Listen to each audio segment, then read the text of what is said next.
First speaker in tonight's lineup will be Mr. Peter Brun, MA. He's a science graduate from Cambridge, former share broker, former grazier, currency and commodity trader, investor, and currently treasurer of the H.S. Chapman Society. And he also tells me that he has written a book of limericks. So he is a versatile man. Versatile, that last bit particularly convinced me that he is versatile. And I'd like you to welcome Mr. Peter Brun, please.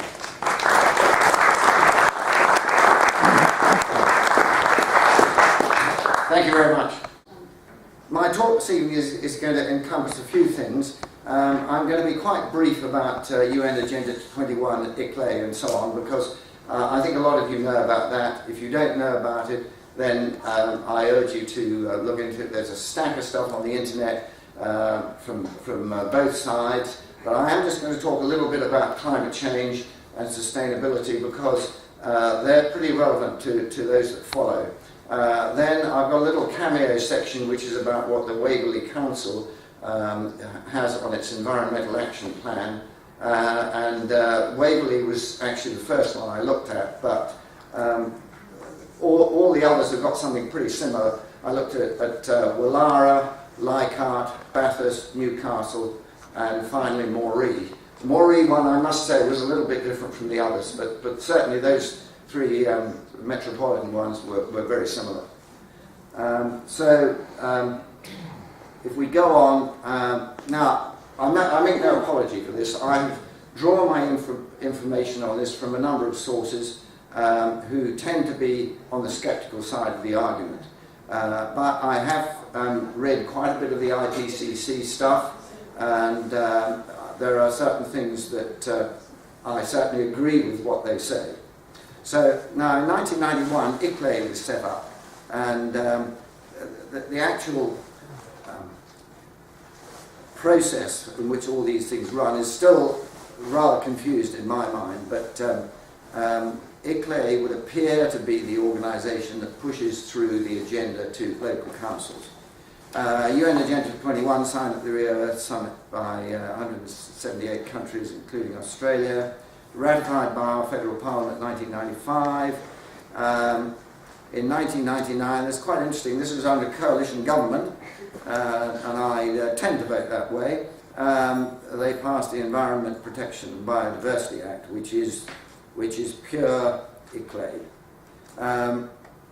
ICLEI embraces climate change, sustainability and biodiversity.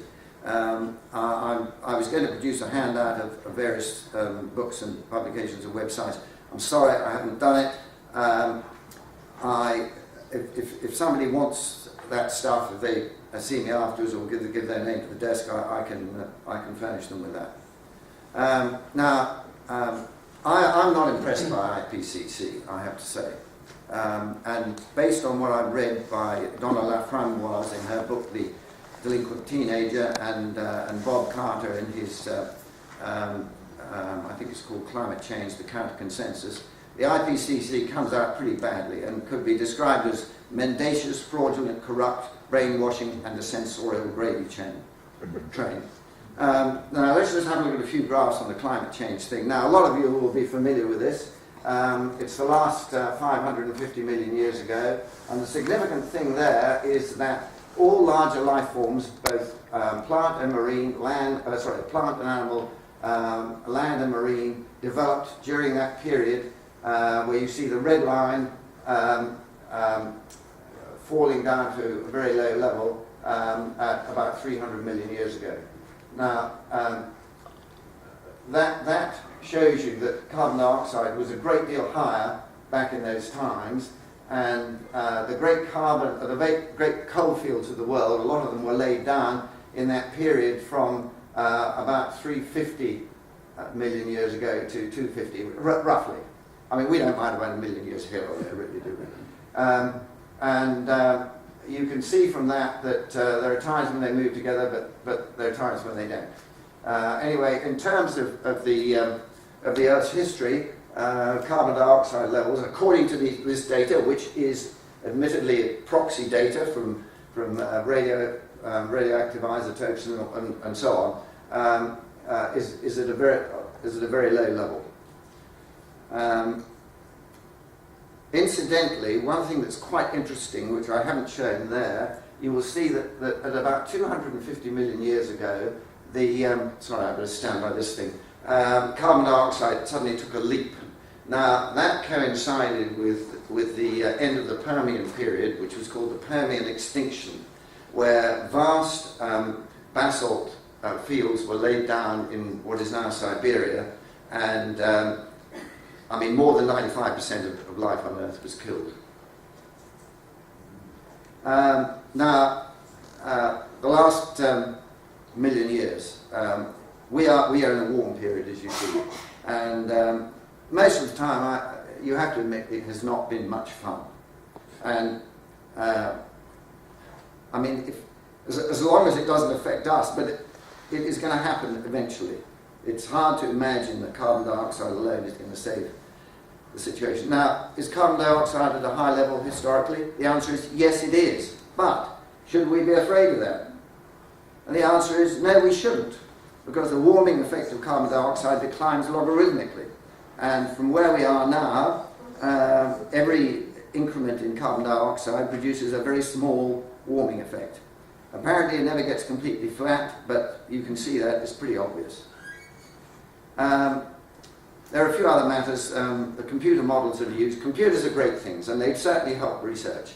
But what computer models have relied on for a lot of their forecasts is what is called positive feedback, which is that water vapor, which is much as large as greenhouse gas, the warming effect of that is enhanced by increases in carbon dioxide. Now, according to David Evans, and I can give you his details, you can find them on the internet, but he writes quite extensively on this, and he says that using positive feedback is not supported empirically. Computer models, well, we know what lousy forecasters are. They can't forecast them a couple of weeks ahead or anything.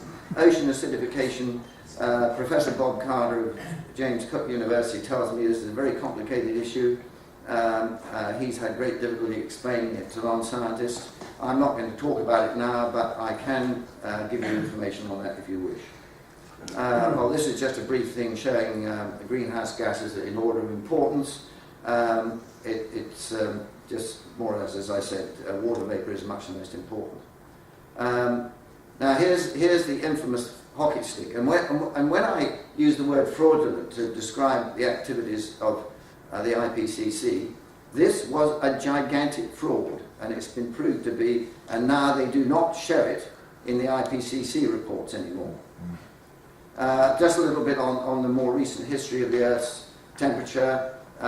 You can see that historically we're in a warm period, but by no means the warmest. Are cyclones increasing? No. We hear a lot about them, but it ain't happening. Just as a matter of interest, I was born in the county of Norfolk in England, and I have a rather interesting book here, which is about the Norfolk and Suffolk weather from about 1800, and I can tell you they had a pretty bad time in the 1800s. The 20th century was a lot kinder. CO2 is not a pollutant. Well, you all know that. It dissolves more freely in colder water than warmer. The ocean contains 50 times as much as the atmosphere, and CO2 is in continual flux in and out of the oceans. Ice core analysis shows that the Earth warms first and carbon dioxide in levels increase later, not the other way around. Submarines are air conditioned to 7,000 parts per million. I don't think we've got too much to worry about at 400 parts per million. CO2 is a plant food. You can see along the bottom there, you've got this is obviously an experiment, and it shows you how much more plants grow when the carbon dioxide level is higher. We see these all the time. What you see is steam. If you look at the two what you would call smokestacks, which in fact come from the coal burners, there's nothing coming out. Of course you don't. Carbon dioxide is colourless, so also odourless and non-toxic. This is not quite up to date, this map, but I'll show you an up to date one in a moment. But It does show you how carbon dioxide is continuing to increase while the trend in temperature is, well, actually, quite frankly, it's all over the bloody place. But I mean, that's the nature of climate. It is all over the place. I mean, look at that. These are the satellite-based temperature. This is the satellite-based temperature record, and that's when it started. It doesn't go back before that. But I mean, a lot of the smaller fluctuations are because there's much more land in the northern hemisphere than there is in the south. Who knows where it's going to go from here? Now, okay, that's all I'm going to say about climate change. You may disagree with me. Well, okay. Sustainability. Now, we hear some most extraordinary things about agriculture. Modern agriculture is a miracle. I mean, if you go back in time, farmers had an appalling time. They really did. And maybe they will again.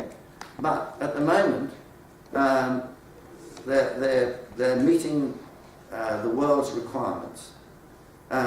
There are a lot of things that are important. Now, I was brought up on a farm in England, and I can tell you that the land went from heavy land that had to be drained to sort of really nice loamy soils, and to very light land where shelter was important, so you had to have shelter belts and so on. These things, I mean, you know, the Greens agree with us on all these matters. There's no argument about them. There have been mistakes in the past, of course, but practices have been continually improving.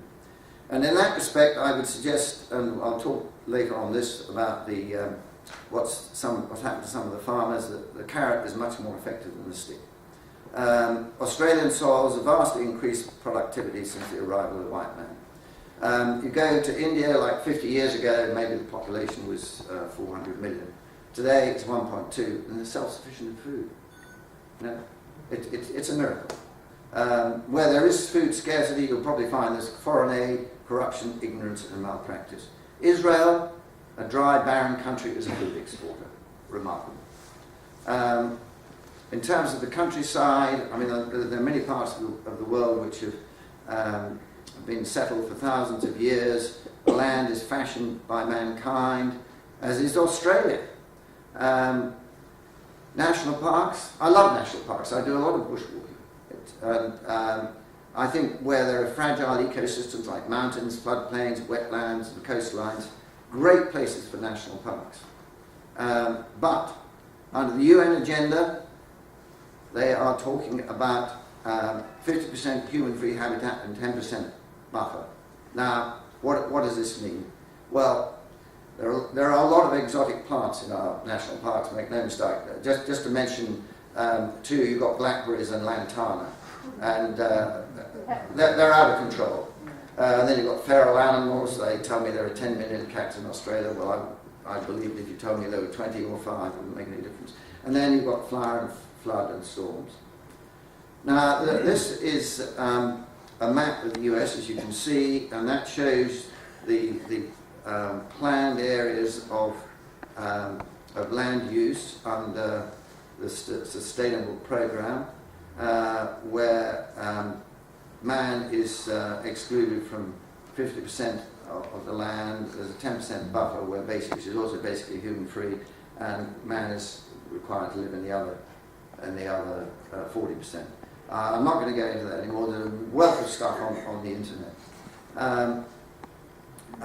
As I said before, the Environmental Protection and Biodiversity Conservation Act was passed by the coalition government. But what UN Agenda about is green utopian idealism, which will turn Australia into a socialist state. Under Habitat 141, which is an area in Victoria, in South Australia, I think a bit in New South Wales, there's a large area there which is going to be reserved for wildlife, land and corridors and so on, with unbroken chains of human-free habitat.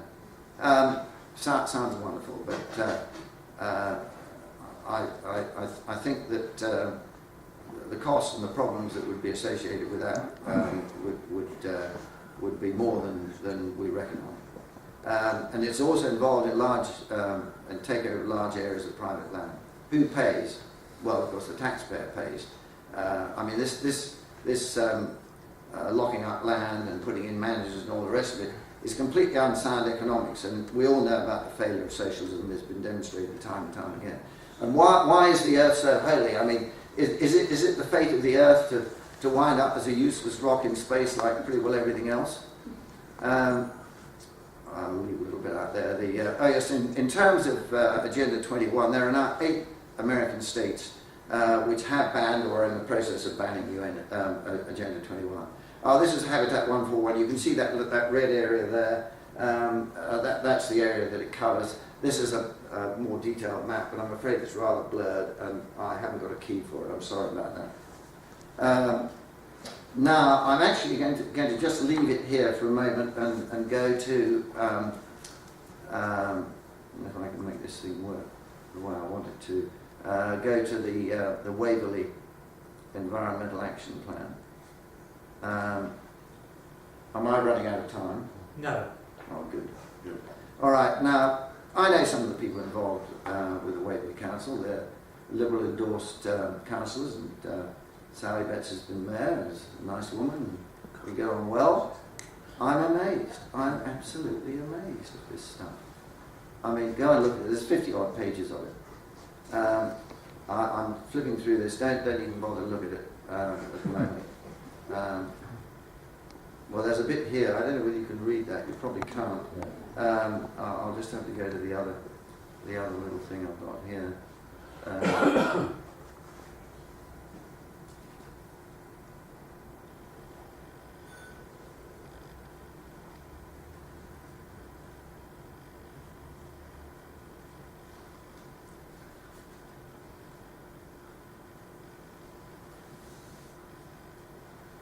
Okay, welcome to the brave new world of green, sustainable, biodiversified Waverley.